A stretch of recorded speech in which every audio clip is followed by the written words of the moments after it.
You prayed the prayer you were scared to pray.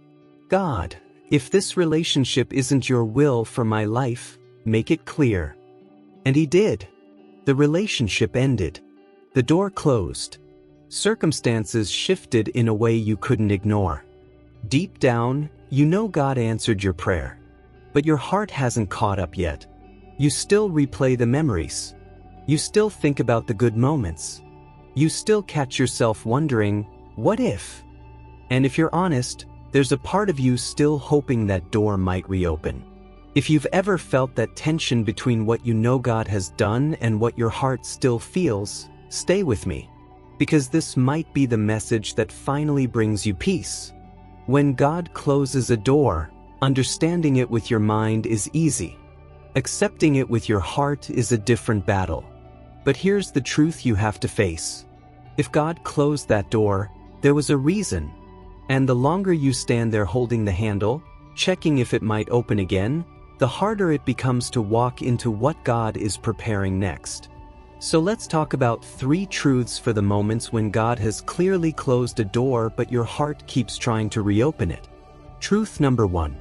Your heart can feel one thing even when God has already said another. This is where a lot of people get confused.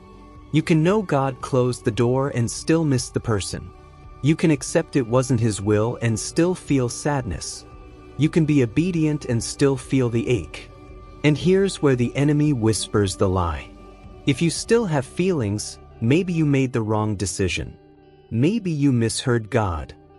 But that isn't truth. Emotions aren't rebellion. They become resistance only when you start using them as evidence that God should reverse what he already decided. Feelings often lag behind obedience. They don't catch up overnight. Jeremiah 17 verse 9 says, "The heart is deceitful above all things." That doesn't mean your feelings are sinful. It means they're not always reliable guides. Your heart can still long for something even after God has clearly said no. That's why your decisions have to be rooted in God's truth, not in what you feel in the moment. So if your heart is still hurting, you're not failing. It doesn't mean you misunderstood God. It means your heart is healing on a different timeline than your decision. The goal isn't to feel instantly okay. The goal is to stay obedient while your emotions slowly realign. Because healing can't happen if you keep reopening what God has already closed. Truth number 2. When you keep asking why, you stay stuck in the hallway. After heartbreak, why is the most natural question. Why did it end? Why did it fall apart? Why would God let me love someone if it wasn't going to work? Those questions are real and they're understandable. But here's the danger. When you stay focused on why, you become spiritually stuck. You keep standing in the hallway, staring at a door God already closed, while the next door stays unopened. But something shifts when you change the question. Instead of, why did this happen? Start asking, God, what are you inviting me into now? That one shift changes everything. Your focus moves from the past to the future, from confusion to purpose, from what ended to what's next. Psalm 119 verse 105 says, "Your word is a lamp to my feet and a light to my path." Notice the lamp doesn't light the whole road. It lights the next step. God rarely gives full explanations for why something ended, but he will always give direction for where to go next. When you start asking what now instead of why me, your heart starts turning forward instead of backward. And that's when real healing begins. Truth number 3. Stop praying for answers. Start praying for alignment. When your heart feels stuck, prayer becomes everything.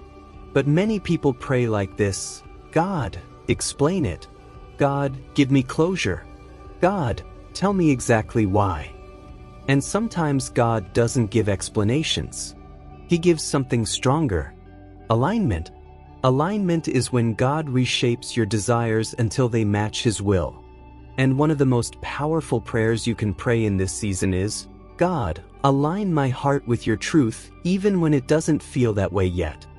Proverbs 3 verses 5 to 6 says, Trust in the Lord with all your heart and lean not on your own understanding, and He will make your path straight. Notice it says don't lean on your understanding. That means you may never fully understand why that door closed.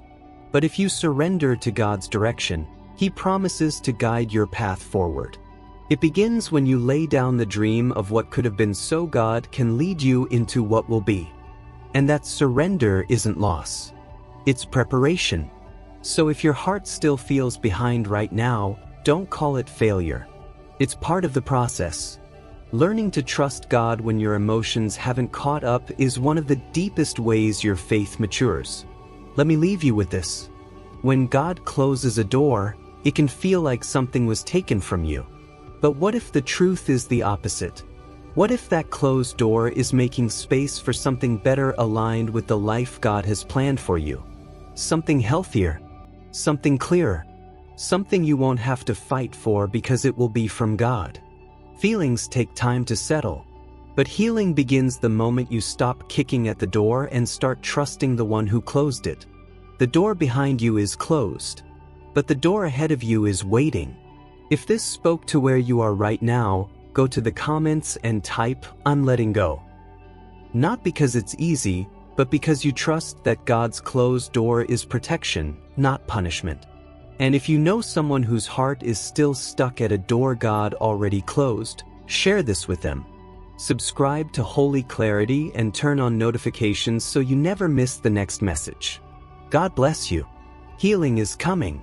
Trust the one who closed the door.